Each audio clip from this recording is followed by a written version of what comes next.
ಶುರು ಮಾಡಿ. ಶರಣು ಶರಣಾರ್ಥಿ. ಶರಣು ಶರಣಾರ್ಥಿಗಳು. ನನಗಿಂತ ಕಿರಿಯರಿಲ್ಲ, ಶಿವಶರಣರಿಗಿಂತ ಹಿರಿಯರಿಲ್ಲ.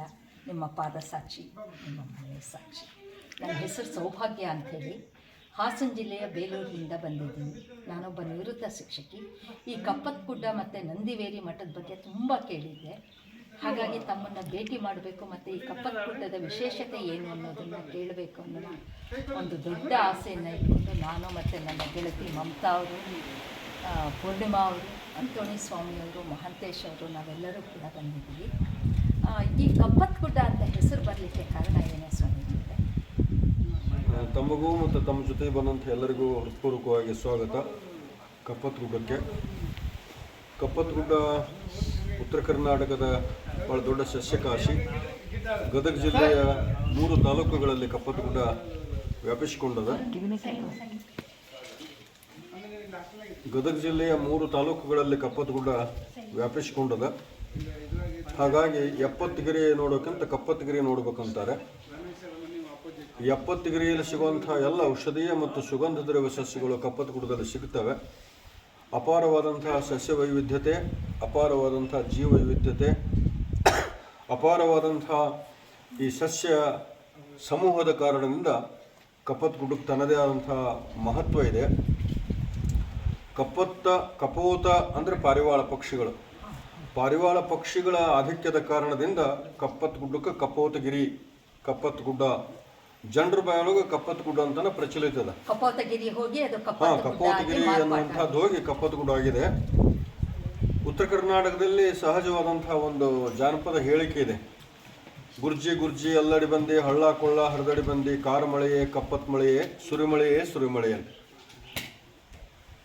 ಕಾರು ಮಳೆಯೇ ಕಪ್ಪತ್ ಮಳೆಯೇ, ಸುರಿಮಳೆಯೇ ಸುರಿಮಳೆ ಅಂದ್ರೆ ಕಪ್ಪತ್ಗುಡ್ಡಕ್ಕೆ ಮಳೆ ಆಯ್ತಂದ್ರೆ ಉತ್ತರ ಕರ್ನಾಟಕದ 15 ಜಿಲ್ಲೆಗಳು ಸುಖವಾಗಿರ್ತಾವೆ. ಹಾಗಾಗಿ ಕಪ್ಪತ್ಗುಡ್ಡ ಉತ್ತರ ಕರ್ನಾಟಕದ ಮಾತೃಸ್ಥಾನದಲ್ಲಿರುವಂಥದ್ದು, ನಮಗೆಲ್ಲ ಮಾತೃಸ್ಥಾನದಲ್ಲಿರುವಂಥದ್ದು Kappatagudda. So forest is our own mother, not step mother.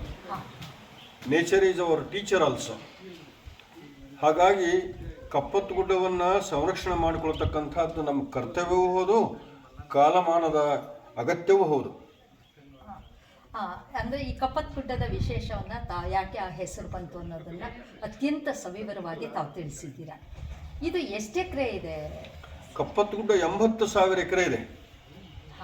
Kappatgudda ಅಂದ್ರೆ ಈ 80,000 ಎಕರೆ ಕೂಡ ಸಸ್ಯಗಳಿಂದ ಮತ್ತೆ ಕಾಡಿನಿಂದ ಅವರು ಬ್ರಿಟಿಷರ ಕಾಲಕ್ಕನ 1880 ಇಸ್ವಿಯಲ್ಲೇನೆ ಕಪ್ಪತ್ಗುಡ್ಡವನ್ನು ಬ್ರಿಟಿಷರು ಸಂರಕ್ಷಿತ ಅರಣ್ಯ ಪ್ರದೇಶ ಅಂತ ಘೋಷಣೆ ಮಾಡಿದ್ದಾರೆ. ಹಾಗಾಗಿ ಕಪ್ಪತ್ಗುಡ್ಡ ಇದು ಸಂರಕ್ಷಿತ ಅರಣ್ಯ ಪ್ರದೇಶ ಆಗಿದೆ. ಸಂರಕ್ಷಿತ ಅರಣ್ಯ ಪ್ರದೇಶ ಅಷ್ಟೇ ಅಲ್ಲ, ಈಗ ವನ್ಯಜೀವಿ ಧಾಮ ಆಗ್ಯದ. ಹಾಗಾಗಿ ಕಪ್ಪತ್ಗುಡ್ಡ ಗದಗ ಜಿಲ್ಲೆಯ 3 ತಾಲೂಕುಗಳಲ್ಲಿ ವ್ಯಾಪಿಸಿಕೊಂಡದ. ಗದಗ ಜಿಲ್ಲೆಯ ಗದಗ ತಾಲೂಕು, ಇದು ಮುಂಡ್ರಗಿ ತಾಲೂಕು ಮತ್ತು ಶಿರಹಟ್ಟಿ ತಾಲೂಕು. ಅಂದ್ರೆ ಗದಗ ಜಿಲ್ಲೆಯ 3 ತಾಲೂಕಿನಲ್ಲಿ ಕಪ್ಪತ್ಗುಡ್ಡ ಆವಾಸ ಸ್ಥಾನವನ್ನ ವ್ಯಾಪಿಸಿಕೊಂಡದ. 80,000 ಎಕರೆ ಇದೆ. ಈಗಲೂ ಕೂಡ ಅಷ್ಟೇ ಇದೆಯಾ ಜಾಗ? ಈಗೂ ಅಷ್ಟೇ ಇದೆ. ವಾಸ್ತವ ಏನು ಅಂದ್ರೆ ಇಲ್ಲಿ ಅಪಾರವಾದಂತಹ ಸಸ್ಯಗಳಿದಾವೆ. ಔಷಧಿ ಸಸ್ಯಗಳು ಹಾಗೂ ಸಸ್ಯ ಲಕ್ಷಿತ ಸಸ್ಯಗಳಿದಾವೆ. ಒಂದೊಂದು ಗಿಡ ಅಂದ್ರೆ ಜಾಯ್ಸ್ ಕಿಲ್ಮರ್ ಹೇಳ್ತಾನೆ, ಪಾಶ್ಚಿಮಾತ್ಯ ಒಬ್ಬ ಕವಿ. ಒಂದು ಗಿಡ ಅಂದ್ರೆ ಗಿಡ ಅಲ್ಲ ರೀ, ಒಂದು ಗಿಡ ಅಂದ್ರೆ ಒಂದು ಪರಂಪರೆ. ಒಂದು ಬೀಜ ಅಂದ್ರೆ ಅದು ಬೀಜ ಅಲ್ಲ, ಅದೊಂದು ಭವಿಷ್ಯ. ಓ ವೃಕ್ಷವೇ ಅದೇನು ನಿನ್ನ ಲೀಲೆ, ಓ ವೃಕ್ಷವೇ ಅದೇನು ನಿನ್ನ ಲೀಲೆ, ನಿನಗಿಂತ ಶ್ರೇಷ್ಠ ಕವಿತೆ ಇದೆಯೇ ಈ ಭುವಿಯ ಮೇಲೆ. ಹಸಿರು ರವಗೊಡುವ ಹಲ್ಲುಗಳಿಂದ ಮಣ್ಣ ಮೊಲೆಕಟ್ಟಿ ರಸ ಹೀರಿ ತಣಿದು ರಸ ಸೃಷ್ಟಿಕರ್ತನತ್ತ ಕೈಚಾಚಿ ಪ್ರಾರ್ಥಿಸಿ ಅವಾಗ ಅಭಿನಂದನೆ ಸಲ್ಲಿಸಿ ಹಕ್ಕಿ ಪಕ್ಕಿ ಸಕಲ ಜೀವ ಸಂಕುಲವು ಸಂರಕ್ಷಿಸಿ ಜೀವಘಾತುಕ ಹಿಮಧೂಮಗಳ ನಪ್ಪಿ ಆಲಂಗಿಸಿ ಮಳೆ ಮಿಂಚುಗಳಿಗೂ ಆಪ್ತ ನೆನೆಸಿ ಬದುಕಿಸುವ ನಿನ್ನಿಂದಲೇ ಸಸ್ಯಕಾಶಿ. ಬರೆಯಬಹುದು ನನ್ನಂಥ ಮೂರ್ಖರು ಹಲವು ಕವಿತೆಗಳ, ಆದರೆ ಆ ದೇವ ಅವ ಮಾತ್ರ ಸರಿಸಬಲ್ಲ ನಿನ್ನಂಥ ಸಜೀವ ವೃಕ್ಷಗಳ. ಓ ವೃಕ್ಷವೇ ಅದೇನು ನಿನ್ನ ಲೀಲೆ. ಒಂದು ಹಸಿರು ಗಿಡ ನೋಡಿದ್ರೆ ಸಂತೋಷ ಆಗತ್ತೆ ರೀ, ಒಂದು ಕೂಸು ನೋಡಿದ್ರೆ ಸಂತೋಷ ಆಗುತ್ತೆ. ಒಂದು ಮಗುವಿಗೂ ಮತ್ತೆ ಹಸಿರು ಗಿಡಕ್ಕೂ ನಾವು ಹೋಲಿಕೆಯನ್ನು ಮಾಡಿದಾಗ ಮಗು ಎಷ್ಟು ಸಂತೋಷವನ್ನ ಕೊಡುತ್ತೋ, ಮನಸ್ಸಿಗೆ ಮುದವನ್ನ ಆನಂದವನ್ನ ಕೊಡುತ್ತೋ, ಅಷ್ಟೇ ಮಟ್ಟಿಗೆ ಒಂದು ಸಸ್ಯವೂ ಕೂಡ ನಮಗೆ ಸಂತೋಷ ಮತ್ತೆ ಮುದ ಕೊಡೋದ್ರ ಜೊತೆಗೆ ನಮಗೆ ಅವಶ್ಯಕವಾಗಿ ಬೇಕಾಗಿರುವಂತಹ ಒಂದು ಆಮ್ಲಜನಕವನ್ನು ಕೂಡ ಸಮಾನವಾದಂತಹ ಸಂಗತಿಗಳು ಎರಡೂ ಅಲ್ಲಿದೆ. ಹೌದು, ಮಗುವಿನಲ್ಲಿ ಮತ್ತು ಆ ಸಸ್ಯದಲ್ಲಿ ಎಲ್ಲಿ ನಿರ್ಮಲತೆ ಇರ್ತದೆ ಅಲ್ಲಿ ಪರಮಾತ್ಮ ಇರ್ತಾನ. ಆ ಮಗುವಿನಲ್ಲಿ ನಿರ್ಮಲತೆ ಇರ್ತದೆ, ಆ ಸಸ್ಯದಲ್ಲಿಯೂ ಕೂಡ ನಿರ್ಮಲತೆ ಇರ್ತದೆ. ನಾವು ಯಾವಾಗ ಹೊಲಸಾಗ್ತೀವಿ ಅಂದ್ರೆ ನಾ ನೀ ಇವೆರಡು ಸೇರಿದ್ವು ಅಂದ್ರೆ ನಾವು ಹೊಲಸಾಗ್ತೇವೆ. ನಾ ನೀ ಅನ್ನೋದು ಅಹಂಕಾರ, ನೀ ಅನ್ನೋದು ದುರಹಂಕಾರ. ಈ ನೀ ಎರಡು ಸೇರಿದ್ವೋ ನಾವು ಹೊಲಸಾಗ್ತೇವೆ. ಆದ್ರೆ ಆ ಸಸ್ಯಗಳು ಹೊಲಸಾಗೋಲ್ಲ. ಹಾಗಾಗಿ ಸಸ್ಯವನ್ನು ನೋಡಿದ್ರೆ ಒಂದು ಕೂಸನ್ನು ನೋಡಿದ್ರೆ ಯೇಸು ಕ್ರಿಸ್ತ ಅದನ್ನ ಹೇಳ್ತಾನ, ನನ್ನ ರಾಜ್ಯವನ್ನು ಪ್ರವೇಶ ಮಾಡ್ಬೇಕಾದ್ರೆ ನೀವು ಮಕ್ಕಳಂತಾಗ್ರಿ. ನಾವು ಮಕ್ಕಳಂತಾಗಲಾರ್ದನ ದೇವರ ರಾಜ್ಯವನ್ನು ಪ್ರವೇಶ ಮಾಡ್ಲಿಕ್ಕೆ ಆಗೋದಿಲ್ಲ. ಹಾಗಾಗಿ ಕಪ್ಪತ್ ಗುಡ್ಡ ನೋಡಕ್ ಬಂದವ್ರಿಗೆಲ್ಲ ನಾ ಈ ಮಾತು ಹೇಳ್ತೇನೆ. ಇಲ್ಲಿ ಲಕ್ಷ ಲಕ್ಷ ಗಿಡ ಮರಗಳದಾವ್ರಿ. ನಾನು ಆಗಲೇ ಹೇಳ್ತಾ ಇದ್ನಲ್ಲ, ಅಕ್ಕ ಮಹಾದೇವಿ ಚನ್ನಮಲ್ಲಿಕಾರ್ಜುನ ಹುಡುಕಿದ್ದು ಸಸ್ಯ ವೈವಿಧ್ಯತೆಯಲ್ಲಿ. ಇದು ಅಕ್ಕನ ಕಾಲದಿಂದ ಇವತ್ತಿನವರೆಗೂ ನಡ್ಕೊಂಡ್ ಬಂದದ. ಕುವೆಂಪು ಅಂತೂ ಈ ಸಸ್ಯ ವೈವಿಧ್ಯತೆಯ ಬಗ್ಗೆ ಅವರಿಗೆ ಮೋಹ. ಅವರು ಕೂಡ ಇದ್ದಿದ್ದು ಕೂಡ ಇಂತಹ ಒಂದು ಕಾನನದ ಆಶ್ರಯದಲ್ಲಿ, ಸುತ್ತಮುತ್ತ ಇರುವಂತಹ ಕಾಡಿನ ಮಧ್ಯದಲ್ಲಿ ಅವರು ಕೂಡ ಇದ್ದಿದ್ದು. ಅವರು ಕುವೆಂಪು ಹೇಳ್ತಾರ, ಸದ್ದಿರದ ಪಸರುಡಿಯ ಮಲೆನಾಡ ಬನಗಳಲ್ಲಿ ಮೊರೆವ ತೊರೆಯಡಿಯಲ್ಲಿ ಗುಡಿಸಲೊಂದಿರಲಿ, ಅಲ್ಲಿ ಗಿಳಿ ಗೊರವಂಕ ಕೋಗಿಲೆಗಳಂಚರವು ಕಲೆಯುವ ತಲೆಯಲೆಯಾಗಿ ತೇಲಿ ಬರುತ್ತಿರಲಿ, ಅಲ್ಲಿ ಬೆಳೆ ಫಸಲೆಯಲ್ಲಿ ದನಗಳಂಬ ಎಂಬ ದನಿಯುದನ ಕಾಯವನ ಕೊಳಲೊಡನೆ ಬರಲಿ, ಅಲ್ಲಿ ಶ್ರೀಗನ್ನಡದ ಕಬ್ಬುಗಳ ಹಬ್ಬಗಳು ದಿನದಿನವೂ ಸವಿಯೂಟ ವಿಕ್ಕುತ್ತಿರಲಿ ನನಗೆ, ಬಾಂದಳದಿ ಹಾರಿದರು ಭುವಿಯಲ್ಲಿ ಜಾರುತಿ ಹರಸಿಕನಾಗಿ ಏನೆಬ್ಬ ಗೆಳೆಯರಲಿ ನನಗೆ, ಬೈಗಾಗಿ ನಮ್ಮೊಡನೆ ಗಳಪಿಯಲದದ್ದಾಡೆ ಗೋಪಾಲನಾಗಿರುವ ತಿಮ್ಮ ನನಗಿರಲಿ, ಮೇಲೆ ಬಾಳನ್ನು ಬಿಟ್ಟು ನಾನು ಎಳೆದು ಮರೆಯಾಗಿ ನನ್ನ ಆಸೆಯನೆಂದು ಎಲ್ಲರಿತ್ತಿರಲಿ, ಸಗ್ಗವನೆಳಕೊಂಡಿರಲು ಸಗ್ಗವನಿಗಿರಲಿ, ನರಕವನೆಳಕೊಂಡಿರಲು ನರಕವಿರಲಿ, ಸದ್ದಿರದ ಪಸುರುಡಿಯ ಮಲೆನಾಡ ಬನಗಳಲ್ಲಿ ಮೊರೆವ ತೊರೆಯಡಿಯಲ್ಲಿ ಗುಡಿಸಲೊಂದಿರಲಿ, ಅಲ್ಲಿ ಗಿಳಿ ಬರುವಂಕ ಕೋಗಿಲೆಗಳಂಚರವು ಕಲೆಯುವ ತಲೆಯಲಿಯಾಗಿ ತೇಲಿ ಬರುತ್ತಿರಲಿ. ಕುವೆಂಪು ಹೇಳ್ತಾರ, ಒಂದು ಗುಡಿಸಲಿದ್ರೆ ಸಾಕು, ಆನಂದವಾಗಿರ್ತೇನೆ ನಾನು. ನಮಗೆ ಮಠಾನ ಇದೆ ಮತ್ತು ಭಕ್ತರಿದ್ದಾರೆ, ಸಸ್ಯಕಾಶಿ ಇದೆ, ಜೀವವೈವಿಧ್ಯತೆ ಇದೆ, ಅನಂತವಾಗಿರುವಂತಹ ಹೆಸರೇ ಗೊತ್ತಿಲ್ಲದ, ಹೆಸರೊಲ್ಲದ, ಹೆಸರಿಲ್ಲದ ಲಕ್ಷ ಲಕ್ಷ ಗಿಡ ಮರಗಳದ ನಮ್ಮ ಕಪ್ಪತ್ ಗುಡ್ಡದಾಗ. ತಾವು ಎಷ್ಟು ವರ್ಷದಿಂದ ಇಲ್ಲಿ? ನಾನು ಕಳೆದ 23 ವರ್ಷದಿಂದ, ಅಂದ್ರೆ 2003ನೇ ಇಸ್ವಿ ಆಗಸ್ಟ್ 21ನೇ ತಾರೀಕಿಗೆ ಈ ಮಠದ ಪಟ್ಟಾಧಿಕಾರಿಯಾಗಿ ನಾನು ಜವಾಬ್ದಾರಿಯನ್ನು ವಹಿಸಿಕೊಂಡಾಗ, ನಂದಿವೇರಿ ಮಠದ ಪಟ್ಟಾಧಿಕಾರಿಯಾಗಿ ನಾನು ಜವಾಬ್ದಾರಿ ವಹಿಸಿಕೊಂಡೆ. ಜವಾಬ್ದಾರಿ ಅಂದ್ರೆ ಸೇವಾ ಜವಾಬ್ದಾರಿ, ಮಠದ ಸೇವೆ ಅಂದ್ರೆ ಪರಮಾತ್ಮನ ಪೂಜೆ, ಪ್ರಕೃತಿ ಪೂಜೆ, ಪರಮನ ಪೂಜೆ, ಪ್ರಕೃತಿ ಆರಾಧನೆ, ಪರಮನ ಆರಾಧನೆ.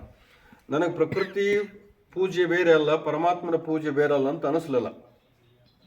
ನೋಡಿ, ತಮ್ಮ ಮಾತಿನಲ್ಲಿ ಇದುವರೆಗೆ ನೀವು ಒಂದು ಮಠದ ಸ್ವಾಮೀಜಿಯಾಗಿ ಕಳೆದ ಇಷ್ಟು ವರ್ಷಗಳಿಂದ ಇಲ್ಲಿದ್ದು, ಕುವೆಂಪುರವರಿಂದ ಹಿಡಿದು ಯೇಸು ಕ್ರಿಸ್ತನ ತನಕ, ಅಕ್ಕ ಮಹಾದೇವಿಯ ತನಕ ಎಲ್ಲರೂ ಕೂಡ ಒಳಗೊಂಡಂತೆ ತಮ್ಮ ಮಾತುಗಳು ಬಂದವು.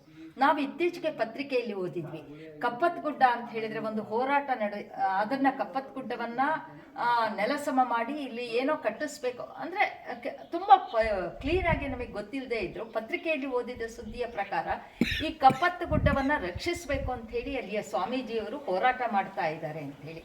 ಆ ಹೋರಾಟ ಯಾಕೆ ಇದನ್ನ ರಕ್ಷಿಸಬೇಕು ಅನ್ನೋದನ್ನ ಒಂದೆರಡು ಮಾತುಗಳಲ್ಲಿ ಹೇಳ್ಬೋದಾ ತಾವು? ಸರ್ಕಾರ ಏನ್ ಮಾಡ್ಲಿಕ್ಕೆ ಹೊರಟಿದೆ? ಸರ್ಕಾರ ಏನ್ ಮಾಡ್ಲಿಕ್ಕೆ ಹೊರಟಿದೆ ಈ ಕಪ್ಪತ್ ಗುಡ್ಡವನ್ನ? ಕಪ್ಪತ್ ಗುಡ್ಡ ನಮ್ಮ ಮಾತೃ ಸ್ವರೂಪದ ತಾಯಿಯನ್ನು ರಕ್ಷಣೆ ಮಾಡಿಕೊಳ್ಳದೆ ಇದ್ರೆ ಕುಟುಂಬಕ್ಕೆ ಎಲ್ಲಿ ಆಧಾರ ಇದೆ? ಅಂದ್ರೆ ಈ ಕಪ್ಪತ್ ಗುಡ್ಡ ಅಂದ್ರೆ ಒಂದು ಮಾತೃ ಸ್ವರೂಪವೇ. ನಾನು ಆಗಲೇ ಹೇಳ್ದಂಗ 15 ಜಿಲ್ಲೆಗಳಿಗೆ ಮಳೆ ಬೆಳೆ ಕೊಡುವಂತಹದ್ದು. ಬರೀ ಗದಗ ಜಿಲ್ಲೆ ಒಂದೇ ಇಲ್ಲ, ಉತ್ತರ ಕರ್ನಾಟಕದ 15-16 ಜಿಲ್ಲೆಗಳಿಗೆ ಮಳೆ ಬೆಳೆ ಕೊಡುವಂತಹ ಸಂಗತಿ ಇದೆ. ಹಾಗಾಗಿ ಇದನ್ನು ಉಳಿಸಿಕೊಳ್ಳುವಂತಹದ್ದಂದ್ರೆ ನಮ್ಮ ತಾಯಿ ಉಳಿಸ್ಕೊಂಡಂಗಿದೆ. ಒಂದು ಕುಟುಂಬಕ್ಕೆ ಆಧಾರ ತಾಯಿ. ಆ ತಾಯಿ ಉಳಿಸ್ಕೊಳ್ಳುವಂದ್ರ ಅದ್ರಾಗೇನು ಮಕ್ಕಳ ಹೆಚ್ಚುಗಾರಿಕೆ ಏನಿಲ್ಲ. ಈ ಸರ್ಕಾರ ಏನ್ ಮಾಡ್ಲಿಕ್ಕೆ ಹೊರಟಿದೆ ಈ ಕಪ್ಪತ್ ಗುಡ್ಡವನ್ನ? ಸರ್ಕಾರ ಮೈನಿಂಗ್ ಮಾಡ್ಲಿಕ್ಕೆ ಹೊಂಟಿತ್ತು, ಚಿನ್ನದ ಗಣಿಗಾರಿಕೆ ಬಂಡವಾಳಶಾಹಿಗಳಿಗೆ ಇದನ್ನ ಕೊಡ್ಲಿಕ್ಕೆ ಹೊಂಟಿತ್ತು. ಈಗಾಗಲೇ ನಾವು ಬರೋಕ್ಕಿಂತ ಮುಂಚೆನೆ ಇಲ್ಲಿ ಮೈನಿಂಗ್ ನಡೀತಾ ಇತ್ತು. ಈಗೆಲ್ಲ ಬಂದ್ ಮಾಡಿದ್ವಿ ನಾವು. ಮತ್ತೆ ನೀವು ಯಾವ ರೀತಿಯಲ್ಲಿ ಹೋರಾಟವನ್ನ ಮಾಡ್ತಾ ಇದ್ದೀರಾ? ನಿಮ್ಮ ಜೊತೆಗೂಡಿ ಯಾರ್ಯಾರೆಲ್ಲ ಈ ಹೋರಾಟದಲ್ಲಿ ಪಾಲ್ಗೊಂಡಿದ್ದಾರೆ? ಜನಗಳನ್ನು ಸಂಘಟನೆ ಮಾಡಿದ್ವಿ ನಾವು. ಹಾ, ಜನಗಳನ್ನ ಸಂಘಟನೆ ಮಾಡಿ ಆ ಮೂಲಕವಾಗಿ ಜನರ ಮೂಲಕವಾಗಿ ಕಪ್ಪತ್ತಗುಡ್ಡ ಉಳಿಸಿಕೊಂಡೇವೆ. ಇದು ಜನರ ಕಪ್ಪತ್ತಗುಡ್ಡ, ಹಾ, ಜನರ ಸರ್ಕಾರ, ಹಾ. ಜನರ ಆಡಳಿತ. ಅಂದ್ರೆ ಒಂದ್ ರೀತಿಯಲ್ಲಿ ಪ್ರಜಾಪ್ರಭುತ್ವ ಅರ್ಥಕ್ಕೆ ತಕ್ಕಂತೆ ನಮ್ಮ ಶರಣರು ಜನರಿಂದ ಜನರಿಗಾಗಿ ಶರಣರು ಕೂಡ ಪ್ರಜಾಪ್ರಭುತ್ವದ ಮಾದರಿಯಲ್ಲೇ ಬದುಕಿದವರು, ಅನುಭವ ಮಂಟಪದ ಮೂಲಕವಾಗಿ. ನಾವು ಸ್ವಾಮಿಗಳು ನಾವು ಪ್ರಜಾಪ್ರಭುತ್ವದ ಮೂಲಕವಾಗಿ ಬದುಕುವಂಥದ್ದು. ಮತ್ತು ಇದನ್ನು ಉಳಿಸೋದು ಬರೀ ಸರ್ಕಾರದ ಕೆಲಸ ಅಲ್ಲ, ಜನರ ಕೆಲಸನೂ ಹೌದು. ಜನರು ಜವಾಬ್ದಾರಿಯನ್ನು ತಗೊಂಡು ನಮ್ಮ ಕರ್ನಾಟಕ, ನಮ್ಮ ಭಾರತ ಅಂದಂಗ ಇಲ್ಲಿ ಯಾರೇ ಬಂದರೂ ನಮ್ಮ ಕಪ್ಪತ್ತಗುಡ್ಡ ಅನ್ನಿಸ್ತಾನೆ ಅವ್ರಿಗೆ. ನಮ್ಮ ಕಪ್ಪತ್ತಗುಡ್ಡ ಅಂದ್ರೆ ನಮ್ಮೆಲ್ಲರ ನಡಿಗೆ ಕಪ್ಪತ್ತಗುಡ್ಡದ ಕಡೆಗೆ, ನಮ್ಮೆಲ್ಲರ ನಡಿಗೆ ಕಪ್ಪತ್ತಗುಡ್ಡದ ಕಡೆಗೆ, ನಮ್ಮೆಲ್ಲರ ನಡಿಗೆ ಕಪ್ಪತ್ತಗುಡ್ಡದ ಕಡೆಗೆ ಅಂದಾಗ ಎರಡು ಸಂಗತಿಗಳನ್ನು ನಾವು ಗಮನಿಸಬೇಕು. ಕಪ್ಪತ್ತಗುಡ್ಡದಿಂದ ನಮ್ಮ ಆರೋಗ್ಯ ವೃದ್ಧಿ ಆಗುತ್ತೆ, ಕಪ್ಪತ್ತಗುಡ್ಡದಿಂದ ನಮ್ಮ ಆಯುಷ್ಯ ವೃದ್ಧಿ ಆಗುತ್ತೆ. ಈ ಆರೋಗ್ಯ ಮತ್ತು ಆಯುಷ್ಯವನ್ನು ಕೊಡುವಂತಹ ಮಾತೃ ಸ್ವರೂಪ ನಮ್ಮ ಕಪ್ಪತ್ತಗುಡ್ಡ. ಜೊತೆಗೆ ನೀವೇ ಹೇಳಿದಾಗೆ ಗದಗಿನ 3 ತಾಲೂಕಿಗೆ ಮಳೆ, ಇಲ್ಲಿ ಮಳೆ ಬಂದ್ರೆ ಕಪ್ಪತ್ತಗುಡ್ಡದಲ್ಲಿ ಮಳೆ ಬಂದ್ರೆ ಇಡೀ ಎಷ್ಟೋ ಜಿಲ್ಲೆಗಳಿಗೆ 15 ಜಿಲ್ಲೆಗಳಿಗೆ ನೀರು ಸಿಕ್ಕುತ್ತೆ ಅನ್ನೋ ಮಾತನ್ನ ತಾವೇ ಹೇಳಿದ್ರಿ. ಹಾಗಾಗಿ ಇದು ಆರೋಗ್ಯದ ಜೊತೆಗೆ ನಮ್ಮ ಊಟ ವಸತಿ ಎಲ್ಲವನ್ನೂ ಕೂಡ ಕೊಡುತ್ತೆ. ಹಾಗಾಗಿ ಕಪ್ಪತ್ತಗುಡ್ಡವನ್ನ ತಾವು ಉಳಿಸ್ಲಿಕ್ಕೆ ಹೋರಾಟವನ್ನ ಮಾಡ್ತಾ ಬಂದಿದ್ದೀರಾ. ಮತ್ತು ನಾನೇನು ಹೊಸದಾಗಿ ಹೇಳ್ತಾ ಇಲ್ಲಮ್ಮ. ವಿಲಿಯಂ ವರ್ಡ್ಸ್ವರ್ತ್ ಡೆಫೋಡಿಲ್ಸ್ ಅನ್ನುವಂಥದ್ದು ಒಂದು ದೊಡ್ಡ ಕವನ ಇದೆ, ಜಗತ್ ಪ್ರಸಿದ್ಧವಾಗಿರುವಂಥ ಕವನ ಡೆಫೋಡಿಲ್ಸ್. ಅಲ್ಲಿ ನೇಚರ್ ಈಸ್ ಅವರ್ ಟೀಚರ್ ಅಂತ ಹೇಳ್ತಾನೆ. ಪ್ರಕೃತಿಯೇ ನಮ್ಮ ಗುರು, ಪ್ರಕೃತಿಯೇ ನಮ್ಮ ತಾಯಿ, ಪ್ರಕೃತಿಯೇ ನಮ್ಮ ಪರಂಪರೆ. ಪ್ರಕೃತಿಯನ್ನು ಬಿಟ್ಟು ನಮಗೇನೂ ಇಲ್ಲ. ಆ ಪ್ರಕೃತಿ ಅನ್ನುವಂಥ ಮಾತಿನೊಳಗೆ ಪ್ರ ಅಧಿಕ್ ಕೃತಿ ಅಂದರೆ ಪರಮಾತ್ಮನ ವಿಶೇಷವಾದಂತಹ ಕೃತಿ ಇದು ಪ್ರಕೃತಿ.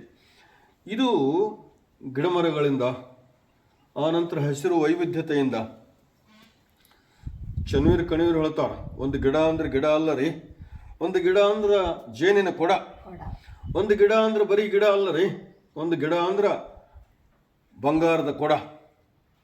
ಚನ್ವೀರ್ ಕಣಿವರು ಹೇಳ್ತಾರೆ, ಆ ಗಿಡ ಈ ಗಿಡ ಒಂದೊಂದು ಜೇಂಗೊಡ, ಆ ಗಿಡ ಈ ಗಿಡ ಒಂದೊಂದು ಜೇಂಗೊಡ, ಬಾಂದೇವಿಗೆ ನೆಲದ ಈ ಹೊಂಗೊಂಡೆಯ ಹೊಂಗೊಡ. ಯಾವ ಹೆಸರು ತರುಲತೆಗಳ ತೋರಣ, ಬಂದುದೆಲ್ಲಿ ಬೆಳೆದುದೆಲ್ಲಿ ನಿಷ್ಕಾರಣ ಕಾರಣ.